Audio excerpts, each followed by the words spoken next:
Sahabat-sahabat Offset yang setia, damai sejahtera, apa kabar? Hari ini saya akan membawakan sebuah renungan dengan tema Sudahkah Sabda Allah menjadi berkat dalam hidupmu? Sebelum saya membawakan sebuah renungan,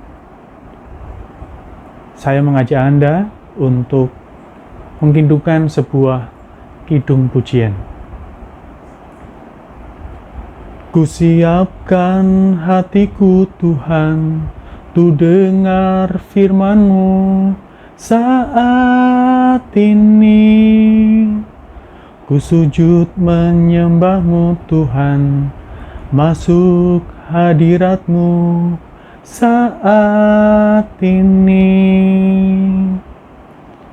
Curahkan urapan-Mu Tuhan bagi jemaat-Mu saat ini.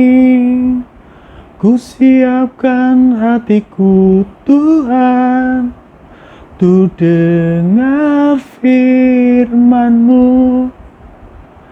Firman-Mu Tuhan tiada berubah, dahulu sekarang selama-lamanya tiada berubah. Firman-Mu Tuhan penolong hidupku. Ku siapkan hatiku Tuhan, tu dengar firman-Mu. Sahabat Offset yang setia, kita mungkin mempunyai kitab suci di rumah kita masing-masing. Kita mungkin juga membaca kitab suci setiap hari, sehingga kita mengetahui kitab suci itu.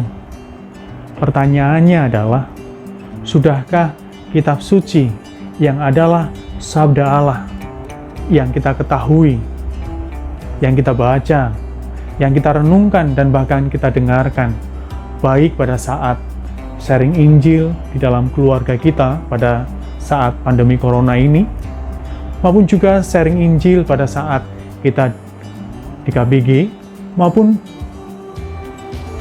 sabda Allah yang kita renungkan di dalam perayaan Ekaristi, sudah menjadi berkat melimpah dalam hidup kita. Sabda Allah menjadi berkat kalau apa yang tertulis dalam sabda Allah, apa yang diajarkan dan dikatakan di dalam sabda Allah, kita hidupi, kita hayati, dan kita laksanakan di dalam praksis hidup kita sehari-hari. Sabda Allah yang tertuang dalam kitab suci sungguh hidup, aktif, dan murni, menjadi perisai bagi siapa yang berlindung kepadanya. Sebagaimana ditulis di dalam kitab 2 Samuel bab 22 ayat 31. Adapun Allah, jalannya sempurna, sabda Tuhan itu murni. Dia menjadi perisai bagi semua orang yang berlindung padanya.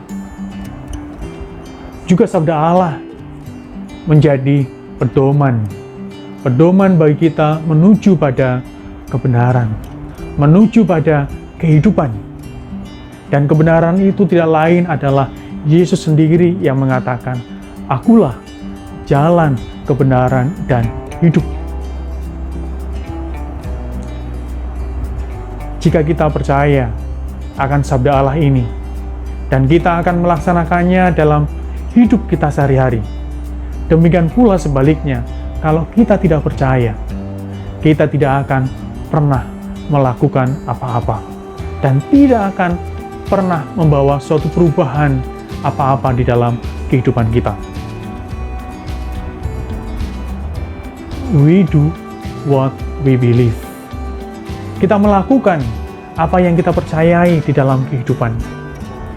Ada sebuah kisah seorang pasien patah tulang. Ia datang kepada seorang dokter ahli bedah tulang. Dan dokter itu mengatakan kepada pasien yang datang kepadanya, jika kamu mau sembuh, kamu mesti operasi.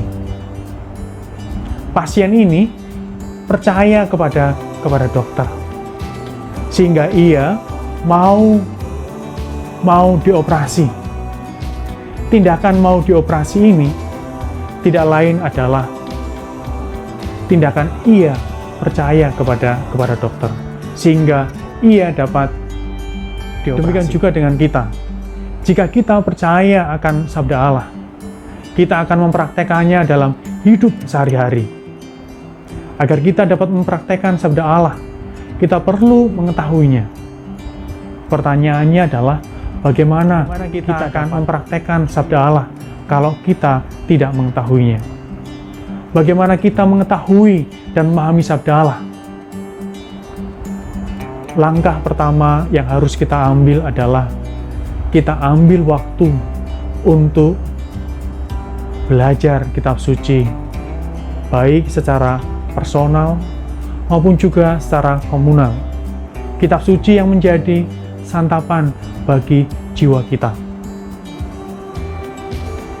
Kita bisa juga belajar kitab suci dengan membaca kitab suci, dan kita memilih mutiara sabda yang menyentuh hati kita.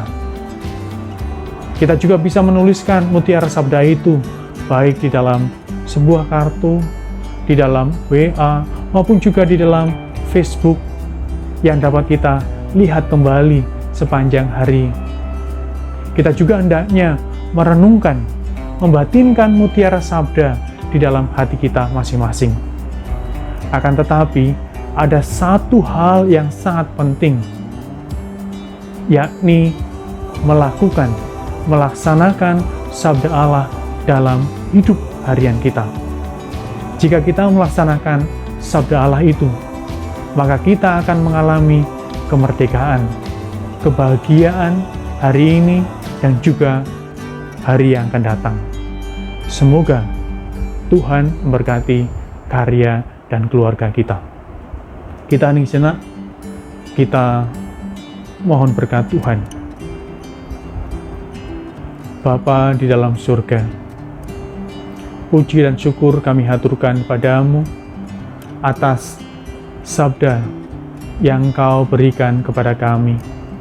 Sabda yang hidup, sabda yang murni, yang menjadi jalan dan pedoman bagi hidup kami.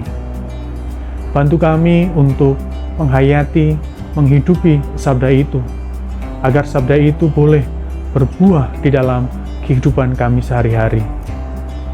Doa ini Tuhan kami haturkan padamu dengan pengantaran Kristus Tuhan kami yang bersatu dengan Dikau dan Roh Kudus Allah sepanjang segala masa. Amin.